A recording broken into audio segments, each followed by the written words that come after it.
आवाम मोर्चा के द्वारा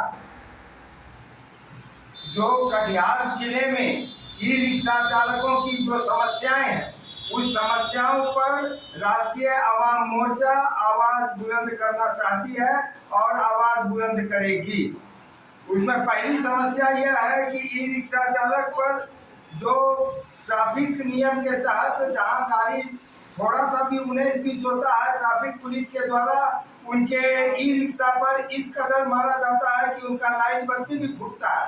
उनका जो स्ट्रक्चर है टीना का वह भी चिपटा हो जाता है और कभी कभी तो वह डैमेज भी हो जाता है। उसके बाद ई रिक्शा चालक द्वारा सही ढंग से काम किए जाने के बावजूद उनसे अवैध उगाही किया जाता है कुछ लोकल मनचले गुंडों के माध्यम से। इसके बाद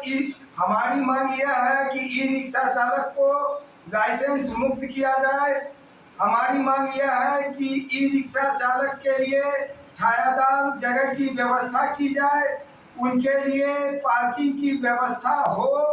क्योंकि शहीद चौक से लेते हुए, बाटा चौक से लेते हुए, दुर्गा स्थान से लेते हुए, एमजी रोड से लेते हुए, पटेल चौक से लेते हुए, चौधरी मोहल्ला तक और विनोदपुर का जो क्षेत्र है,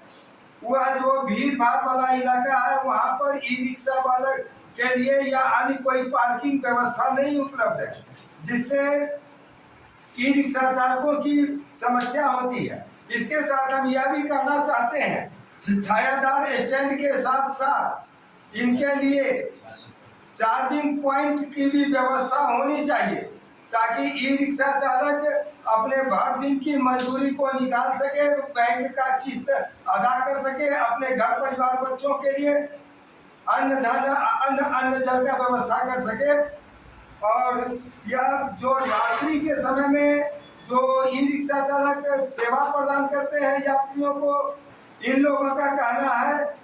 कई आवेदन भी प्राप्त हुए हैं कि बीएमपी पुलिस द्वारा ले जाकर मनमानी किराया दिया जाता है और रात्रि में गुंडे बदमाश का भी डर भय रहता है, इसीलिए रात्रि प्रहरी भी उस ढंग से किया जाना चाहिए और ई रिक्शा चालक का रात्रि में विशेष ढंग से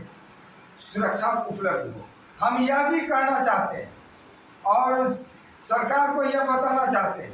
बीपीएल कार्डधारियों के लिए ई रिक्शा में कोई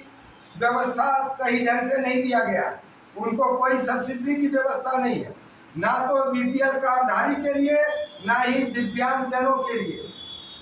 उनके लोन में कोई संशोधन है, ना उनके किस्त में कोई संशोधन है। इन्हें भी, ये भी हमारे समाज के अंग है और हमें इनको अपने साथ लेकर चलना है, इनकी भी रोजी रोटी की व्यवस्था करना है। मैं अजय कुमार राय ये कहना चाहता हूँ कि हमारे जो दोस्त बंधु जो हैं, जो दिन रात 24 घंटा ये रिक्शा चलाकर अपने बीवी बाल बच्चे, माँ पापा, भाई बहन को उसी 2 रुपया कमा कर जो अपने घर परिवार, अपने बच्चे को पढ़ाई लिखाई में 2 पैसा लगाकर बच्चे की भविष्य के लिए आगे सपना देखना चाहते हैं, सरकार के तरफ से किसी भी तरह का कोई सुविधा नहीं। हम सरकार से डिमांड रखते हैं, मांग रखते हैं कि हमारे मजदूर भाइयों के लिए जो ई रिक्शा लोन के द्वारा लिया जाता है, उसमें किसी भी तरह का सब्सिडी का प्रावधान नहीं है। हम चाहते हैं कि इसमें सरकार आगे आकर और हमारे मजदूर भाइयों के लिए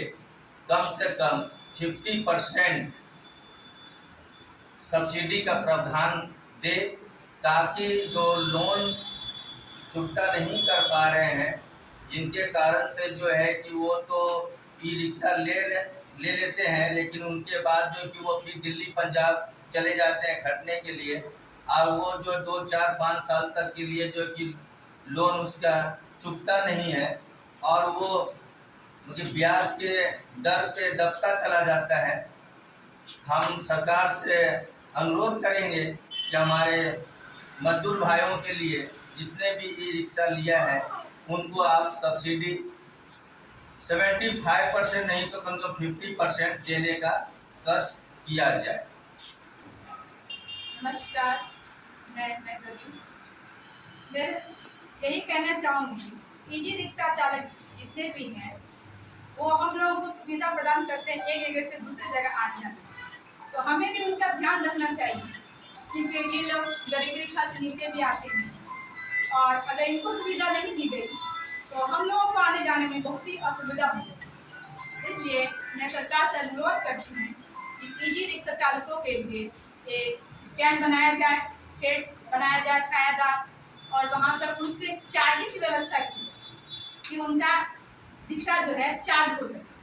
और रात्रि में, और मेरा यात्रियों से भी अनुरोध है कि रात्रि में जो लोग यात्रा करते हैं ईजी रिक्शा में तो वो उनको पूरा किराया दें, उनसे